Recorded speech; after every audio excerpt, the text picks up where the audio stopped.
আসসালামু আলাইকুম আমার প্রাণপ্রিয় চাকরিপ্রার্থী ভাই বোনেরা, আশা করি আপনারা সকলে ভালো আছেন। আমিও ভালো আছি।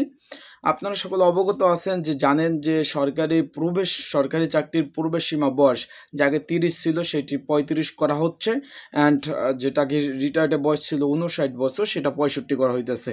এরকম এর পক্ষ বিপক্ষে কিন্তু অনেক কথা আছে। তারপরে আজকে দেখছেন যে সারাদিন কিন্তু শাহবাগ থেকে বড় ধরনের একটি শান্তি সমাবেশ থেকে শুরু করে একটি অবরোধ সমাবেশ ডাক দিছে 35 চাকরি প্রার্থী প্রত্যাশীরা। কারণ আপনারা জানেন যে এই যে 2 দিন আগে কিন্তু জনপ্রশাসন মন্ত্রণালয় এই বয়স বাড়ানো মানে চাকরির বয়স প্রবেশ সীমা 35 এবং শেষ হলো 65 করার জন্য একটি আবেদন করেছে। এখন সেই ক্ষেত্রে এইটা নিয়ে কিন্তু পক্ষ বিপক্ষে দেখা দিছে। এখন আসলে কি যদি চাকরি 65 করে ওইখানে রিটায়ারের বয়স, আর এখানে প্রবেশের বয়স যদি 35 করে, সেই ক্ষেত্রে এটা কি লাভ হবে না ক্ষতি হবে, সুবিধা অসুবিধা কি, এই বিষয় নিয়ে আজকে এই ভিডিওতে আলোচনা করা শুরু করব। তাই আপনারা আবেদন করলে কি কি সুযোগ সুবিধা হতে পারে এবং যারা এই সামনে আবেদন করবেন সেখানে কি ভুক্তভোগী হবেন না লাভ হবে, সরকারি বয়স চাকরির বয়স যদি 35 করে ওইখানে যদি আপনি রিটায়ারমেন্ট 65 করে, সুবিধা অসুবিধা নিয়ে আলোচনা করব।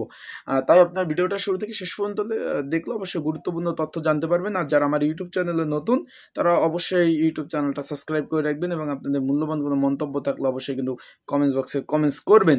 এখন এটা কিন্তু আপনার যুগান্তর পত্রিকায় কিন্তু এটা দিয়েছে সুবিধা অসুবিধা নিয়ে, সেই বিষয় নিয়ে আলোচনা করব। সরকারি চাকরিতে বয়সসীমা বাড়ানো দাবি বেশ পুরনো। সরকারি চাকরিতে প্রবেশ আবেদনের বয়সসীমা বৃদ্ধি নিয়ে আন্দোলন করছে দেশের একদল চাকরি প্রত্যাশীরা। আজকেও কিন্তু আন্দোলন চলছে। চাকরির বয়সসীমা বাড়াতে এ বিষয়ে বিধি বিধান কোথায় কি এ সংশোধন প্রয়োজন হবে কিনা তা খতিয়ে দেখা হচ্ছে। বিভিন্ন মহল থেকে চাকরিতে প্রবেশের এবং অবসরের বয়সসীমা 35 এবং 65 নির্ধারণ করার দাবি উঠলেও মানুষের গড় আয়ু বিবেচনা এ নিয়ে বয়সসীমা চূড়ান্ত করতে পারেনি। এ নিয়ে অন্তর্বর্তীকালীন সরকারের নীতি নির্ধারক পর্যায়ে কাজ চলছে। চাকরিতে প্রবেশ ও অবসরের বয়স বাড়লে কিন্তু কিছু সুবিধা আসতে পারে আবার কিছু অসুবিধাও সৃষ্টি হতে পারে। তো এসব বিষয় নিয়ে কথা বলেছেন সংগঠনের নেতা এবং অর্থনীতিবিদ বিশেষজ্ঞ। এ বিষয়ে কি বলছে যে চাকরিতে প্রবেশের বয়সসীমা 35 এবং অবসরের বিষয় 65 করতে যে জনপ্রশাসন মন্ত্রণালয় থেকে কিন্তু অলরেডি একটা চিঠি দিয়েছে, আপনারা সকলেই জানেন। এই বিষয়ে কিন্তু মন্ত্রী পরিষদ বিভাগে অলরেডি আবেদন করে ফেলেছে। বিষয়টি যেহেতু জনপ্রশাসন মন্ত্রণালয় কর্মপরিধি আয়ত্তের মধ্যে পড়ে, তাই গত 18 সেপ্টেম্বর এই চিঠি বা প্রস্তাবনা জনপ্রশাসন মন্ত্রণালয় পাঠিয়েছে মন্ত্রী পরিষদ বিভাগ থেকে কিন্তু এই চিঠি আপনার জনপ্রশাসন মন্ত্রণালয় পাঠিয়েছে। আর সেক্ষেত্রে এই প্রশ্ন সামনে আসছে যে চাকরিতে বয়স বাড়ানোর সংক্রান্ত নতুন প্রস্তাবনা বাস্তবায়ন করলে সেটি কি রাষ্ট্রীয় কোনবন্ধম যে ব্যয়ের সঙ্গে মিলবে না বোঝা তৈরি হবে, এটা কি সুফল মিলবে না বোঝা তৈরি হবে, সেই বিষয় বয়সসীমা বাড়ানোর যৌক্তিকতা বা কতটা সেটি নিয়েও নানা প্রশ্ন রয়েছে। বর্তমান সরকারি চাকরিতে বয়সসীমা 30 বছর আর অবসরের বয়স হলো 59 বছর। তবে মুক্তিযোদ্ধা কোটায় প্রার্থীদের ক্ষেত্রে এইখানে আপনার বয়সসীমা কিন্তু চাকরি 32 এবং রিটায়ার্ডের ক্ষেত্রে কিন্তু 60 বছর নির্ধারিত রয়েছে। তবে মুক্তিযোদ্ধাদের ক্ষেত্রে বয়সসীমা বেশি নাই, বিশেষ কিছু পেশার ক্ষেত্রেও অবসরের বয়সসীমা রয়েছে। আর এখনো সেটা বৈষম্য খুঁজে পাচ্ছে না এডমিশন সার্ভিস অ্যাসোসিয়েশন। যেমন পাবলিক বিশ্ববিদ্যালয় অবসর গ্রহণের আইন 2012 অনুযায়ী পাবলিক বিশ্ববিদ্যালয় শিক্ষকদের অবসর বয়স হলো 65। সংবিধানের 96 নং অনুচ্ছেদ অনুযায়ী সুপ্রিম কোর্টের বিচারকদের অবসরের বয়স হলো 65 বছর। সরকারি চাকরিতে বিভিন্ন সময় যেমন চুক্তিভিত্তিক নিয়োগ দেওয়া হয়ে থাকে তাদের অনেকেরই অবসরের বয়স 67 বছরের বেশি বলে সংগঠনটি তা দাবি করে চিঠিতে। অন্যদিকে বাংলাদেশ পরিসংখ্যান ব্যুরো 2023 জরিপ অনুযায়ী বাংলাদেশের মানুষের গড় আয়ু 72 বছর, আজ থেকে তা 2 বছর আগে এটি তুলনায় বেশি। যারা দাবি তুলে ধরেছে তারা মনে করেন জীবনকালের সঙ্গে সামঞ্জস্য রেখেই চাকরির বয়স নির্ধারণ করা উচিত। এ প্রসঙ্গে সংগঠনের সভাপতি মোহাম্মদ আনোয়ার বিবিসি বাংলাকে বলেন, গড় আয়ু যেহেতু বেড়েছে সেক্ষেত্রে অবসরের বয়স না বাড়ালে সেক্ষেত্রে অর্থনৈতিক নিরাপত্তা বিষয় থেকে যাচ্ছে। অন্তর্বর্তীকালীন সরকারের সক্ষমতা গ্রহণের পর সরকারের অনেক কর্মী একযোগে পদোন্নতি পেয়েছে।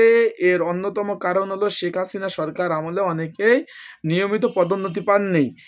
একযুগের বেশি সময় ধরে বঞ্চিত থাকার এই সরকারি চাকরিজীবীদের ক্ষতিপূরণের জন্য বয়সসীমা বৃদ্ধি এ দাবি জানানো হচ্ছে কিনা জানতে চেয়েছেন আরও যে মহাসচিব সে জানতে চেয়েছে। উত্তরে তিনি বলেন, এটা মনে করার কারণ নেই যে বঞ্চিতদের সুযোগ দেওয়ার জন্য এটা হচ্ছে, কারণ যাদের পদোন্নতি হচ্ছে তাদের বেতন বাড়বে না, খুব কম বেশি, শুধু কর্মকাল বাড়বে। আনোয়ারুল যদিও বলেছেন যে সরকারি চাকরির বয়সসীমা বৃদ্ধি করলে বেতন ভাতা তার খরচ খুব বেশি বাড়বে না, সে কিন্তু এটা বলছে। কিন্তু বিশেষজ্ঞরা মনে করে বয়সসীমা বাড়লে সরকারি ব্যয় বাড়বেই, সেই সঙ্গে প্রশাসনের কার্যক্রমে অনেক জটিলতা তৈরি হতে পারে।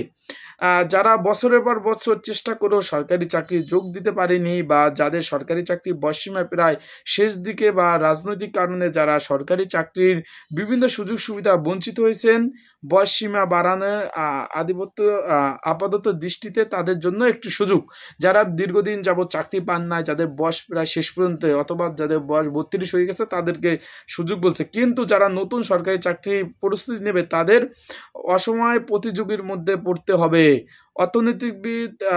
অর্থনৈতিকভাবে সরকারকে দীর্ঘমেয়াদী চাপের মুখে পড়তে হবে বলে মনে করছে গবেষণা সংস্থা সেল্ট ফর পলিসি, কিন্তু এটা মনে করতেছে। ফলে অর্থনীতিবিদ অর্থনীতিবিদ মুস্তাফিজুর রহমান অবসরে বয়সসীমা বাড়ানোর unit media and long time বলেন, অবসরের সময় বাড়লে পেনশন চাপে বিলম্ব হবে, কিন্তু যখন দিতে হবে তখন আবারও বেশি দিতে হবে বললেন তিনি।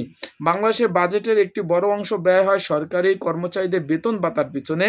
চলতি অর্থবছরে সরকারি কর্মচারী বেতন ভাতা বাবদ বরাদ্দ রাখা হয়েছে 81,580 কোটি টাকা। তার আগের বছর 2023 অর্থবছরে 77,489 কোটি টাকা কিন্তু বরাদ্দ হয়েছে। সেক্ষেত্রে অবসরে বয়সসীমা বাড়লে প্রস্তাব মেনে নিলে সরকারকে এ খাতে বরাদ্দ আরও বাড়াতে হবে।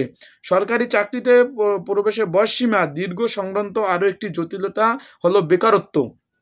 বাংলাদেশের পরিসংখ্যান ব্যুরো বা বিসিবি হিসাবে বাংলাদেশে এখন পর্যন্ত বেকারের সংখ্যা 25,90,000, যদিও বাস্তবের সংখ্যা আরও বেশি বলে জানিয়েছে অর্থনীতিবিদরা। এছাড়াও বাংলাদেশের উন্নয়ন গবেষণা এবং প্রতিষ্ঠান বিআরটিসির অনুযায়ী বেকারত্ব হার 3.6%, যার মধ্যে প্রায় বেকারত্ব 80%। বিশেষজ্ঞরা মনে করে বাংলাদেশের তরুণদের সরকারি চাকরির প্রতি ঝোঁক এখন বেশি। চাকরিতে প্রবেশ বয়স আরও বৃদ্ধি হলে এটি বিশাল কর্মক্ষণ এবং তরুণদের অনেক দিক থেকে নানা দিক থেকে কিন্তু চাপে পড়বে। ফলে একটি দীর্ঘ সময় পর্যন্ত এই তরুণদের কাজে লাগানো যাবে না, বিধায় অর্থনীতিবিদ। এখন এইখানে মেন কথা হলো, আমি তো অনেক বললাম, এখানে মেন কথা হলো তারা দুইটা মত দিছে। একটা হলো যদি বয়স বৃদ্ধি করে সেক্ষেত্রে যারা 32 বছর উপরে হয়ে গেছে, 30 বছর হয়ে গেছে, তারা আবার প্রতিযোগিতায় নামবে। সেক্ষেত্রে যারা নতুন প্রার্থী আছে তাদেরকে কিন্তু বিভিন্ন ঝামেলার সম্মুখীন হতে হবে। অ্যান্ড যখন বয়স বাড়বে, ওখান থেকে 5 বছর বাড়বে, সরকারের ব্যয় বাড়বে, তাদের বেশি চাকরি করলে বেশি টাকা দিতে হবে। আর্থিক এই ধরনের অনেক সুবিধা অসুবিধার কথা বলছে, অনেক ইত্যাদি ইত্যাদি। আশা করি বুঝতে পারছেন। সবাই ভালো থাকুন, সুস্থ থাকুন। আসসালামু আলাইকুম।